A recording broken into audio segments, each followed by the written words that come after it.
नमस्कार मित्रांनो, कसे आहात सगळेजण. आजच्या या नवीन व्हिडिओमध्ये आपल्या सर्वांचं हार्दिक स्वागत. मी आहे तुमचा मित्र राजू पवार. अपेक्षा करतो की सगळेजण व्यवस्थित असाल. संजय गांधी निराधार पेन्शन योजना न्यू अपडेट 2024 म्हणजेच संजय गांधी निराधार योजना नवीन अपडेट 2024. याचबरोबर मित्रांनो, श्रावण बाळ सेवा निवृत्ती योजना याविषयीची माहिती आज मी तुम्हाला या व्हिडिओमधून देणार आहे. दोन महत्त्वाचे अपडेट आहेत. त्या अपडेटविषयी आज आपण या व्हिडिओमध्ये चर्चा करणार आहोत आणि त्याची माहिती आपण आज या व्हिडिओमधून घेणार आहोत. जर या चॅनलवर तुम्ही नवीन आला असाल तर चॅनलला सबस्क्राईब करून बेल नोटिफिकेशन ऑलवर सेट करा. माहिती आवडली तर लाईक करा, शेअर करा आणि कमेंट करा. या चॅनलवर ऑथेंटिक आणि रिअल इन्फॉर्मेशन तुम्हाला दिली जाते मित्रांनो, कारण मी सुद्धा एक निराधार पेन्शनधारक व्यक्ती आहे. आता तुम्ही बोलाल की हा व्यक्ती संजय गांधी निराधार योजनेचा लाभ घेतो तरी कसा आणि कशामुळे घेतो, काय कारण तरी काय आहे. मित्रांनो, मी पण एक अपंगच आहे, अंध व्यक्ती आहे मी. तर मी तुम्हाला या व्हिडिओमधून माहिती देणार आहे, कारण मला पण पेन्शन दिली जाते. काही यूट्यूबर लोक आहेत की ते नको त्या अफवा सध्याला यूट्यूबवर पसरवत आहेत. यांच्या दृष्टिकोनाने आता दिव्यांगांना व सेवानिवृत्ती योजनांमधून जे काही लाभ घेणारे व्यक्ती आहेत त्यांना 2100 रुपये दिले जाणार आहेत आणि नोव्हेंबर 2024 पासूनच दिव्यांग आणि इतर निराधार योजनेच्या लाभार्थ्यांना पैसे मिळालेले आहेत आणि त्यांच्या खात्यामध्ये सुद्धा जमा झालेले आहेत. त्यासाठी हे लोक फक्त एका तालुक्याचं उदाहरण देतात. संगमनेर तालुका अहिल्यानगर या ठिकाणी 2 तारखेला म्हणजेच 2 डिसेंबर सोमवार 2024 या दिवशी दिव्यांगांच्या खात्यामध्ये 3000 रुपये जमा झालेले आहेत. मला या लोकांना एक प्रश्न विचारायचा आहे. संगमनेर तालुका हा एकच तालुका महाराष्ट्रात आहे का? या व्यतिरिक्त कुठले तालुके किंवा जिल्हे नाहीत? फक्त याच ठिकाणी अपंग आहेत, इतर ठिकाणी नाहीत का? मग या लोकांच्या खात्यामध्ये पैसा का नाही आला अजून? सरकार स्थापन व्हायचीच आहे. सरकार स्थापन होण्यापूर्वी कधी पेन्शन मिळते का? मग लाडकी बहीण योजनेचेच पैसेसुद्धा आज संध्याकाळी 5 वाजल्यापासून मिळायला सुरुवात होतील. इकडे सरकार 5:30ला होणार आणि पैसे 5 वाजल्यापासूनच मिळणार. कुठून आणता अशी माहिती तुम्ही? तुम्हाला देतं तरी कोण माहिती ही? का तुम्ही स्वतः मंत्र्यांचे आहात का? काय तुम्ही समजलंच असणार. ते भाजीमध्ये इकडे तिकडे ढवळण्यासाठी वापरतो ना, किंवा आपण पोहे वगैरे खाण्यासाठी, काय बोलतात त्याला? हां तेच. हे लोक आहेत का? आणखी व्हिडिओमधून माहिती अशी देण्यात आलेली आहे या लोकांकडून. विधानसभेची निवडणूक पार पडलेली आहे आणि 23 नोव्हेंबर 2024 या दिवशी या निवडणुकीचा निकाल लागला. इथपर्यंत गोष्ट बरोबर आहे. मग पुढची गोष्ट आता आहे तरी काय? विधानसभेच्या जाहीरनाम्यामध्ये नमूद केल्यानुसार सेवानिवृत्ती पेन्शन धारकांना व दिव्यांगांना संजय गांधी निराधार योजना लाभधारकांना प्रत्येक महिन्याला 2100 रुपये देण्यात येईल आणि घरबसल्या पैसे पोहोचवण्यात येईल. आणि नंतर हे लोक आणखी उलट काय बोलतात पुढे, की शपथविधी झाल्यानंतर या लोकांची चर्चा होईल. चर्चा झाल्याच्या नंतर याविषयीचा GR निघेल. तो GR आल्याच्या नंतर मी तुम्हाला दाखवेल आणि याविषयीची तुम्हाला माहिती व्हिडिओमधून देण्यात येईल. मग हे सगळं येण्यापूर्वीच अशा अफवा तुम्ही पसरवता का?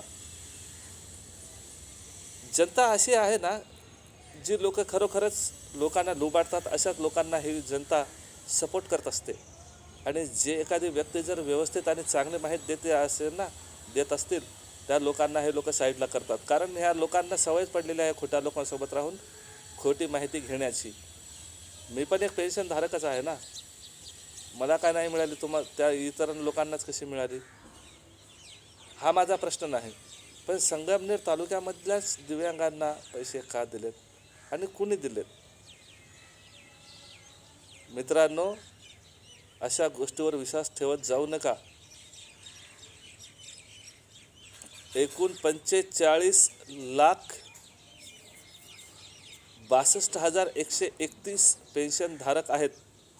दिव्यांग असतील, सेवानिवृत्त लोक असतील, श्रावणबाळ योजनेचे लोक असतील, इंदिरा गांधी योजना असेल, विधवा पेन्शन योजना असेल, अशा सगळ्या लोकांची संख्या 45 लाखाहून अधिक आहे मित्रांनो आपल्या महाराष्ट्रामध्ये. बैठक होईल तेव्हा होईल, GR निघेल तेव्हा निघेल, पण सध्याला सगळ्यांना पेन्शन सेमच आहे. या पेन्शनमध्ये अजून वाढ झालेली नाही. चुकीच्या माहितीकडे लक्ष न देता स्वतःशी कधी प्रश्न विचारून बघा, हे लोक जे माहिती देतात ते काय योग्य देतात का चुकीची माहिती देतात. जेव्हा पेन्शन आपल्या खात्यावर येईल तेव्हा आपल्याला कळेल ना की आपल्या खात्यावर पैसा आला तरी किती. उगाचच लोकांना लुटण्याचं काम आणि व्ह्यूअर्सच्या भावनांसोबत खेळण्याची सवय या हरामखोर लोकांना लागलेली आहे. मी बोलत नाही की तुम्ही माझ्या चॅनलला सपोर्ट करा, करू नका, काय हरकत नाही, नाही केलं तरी चालेल,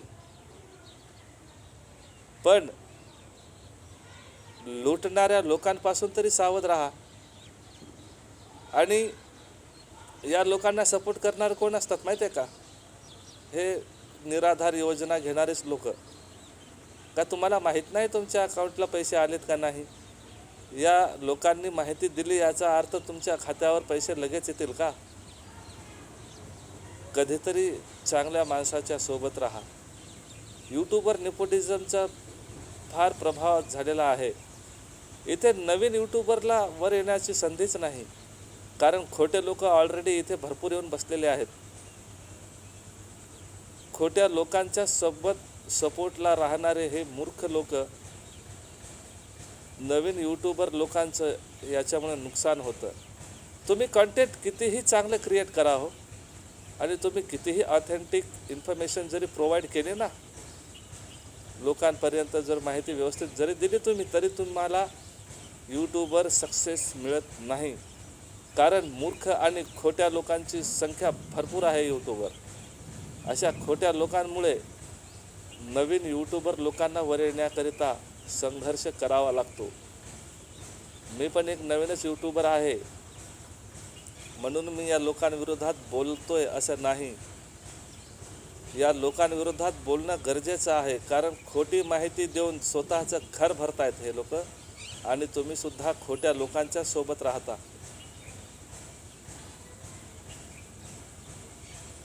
नवीन यूट्यूबर आहे याचा अर्थ तो चुकीची माहिती देतो का?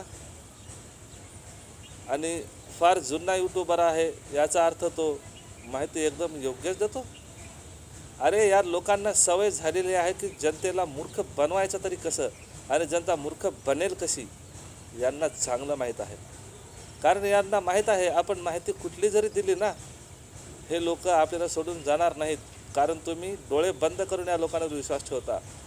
मग नवीन जर माणूस येऊन जर तुम्हाला माहिती योग्य देत असेल तरी तुम्ही त्या माणसाला ॲक्सेप्ट करत नाहीत. इम्प्रेशन वाढवण्याचं काम यूट्यूब अल्गोरिदम करत असतं मित्रांनो, पण त्याच इम्प्रेशनला डाऊन करणारे हे आंधळी असलेली, बहिरी असलेली जनता इम्प्रेशन डाऊन करते. यामुळेच नवीन यूट्यूबर लोकांना त्रास सहन करावा लागतो. इंदुरीकर महाराज नेहमीच म्हणतात, मूर्ख लोकांच्या हातात सत्ता गेली महाराज, म्हणून आज चांगल्या माणसाला त्रास होतो. बेवड्याचा सत्कार केला जातो आणि चांगल्या माणसाचा छळ केला जातो. इंदुरीकर महाराजांनी म्हटलेलं हे योग्य आहे.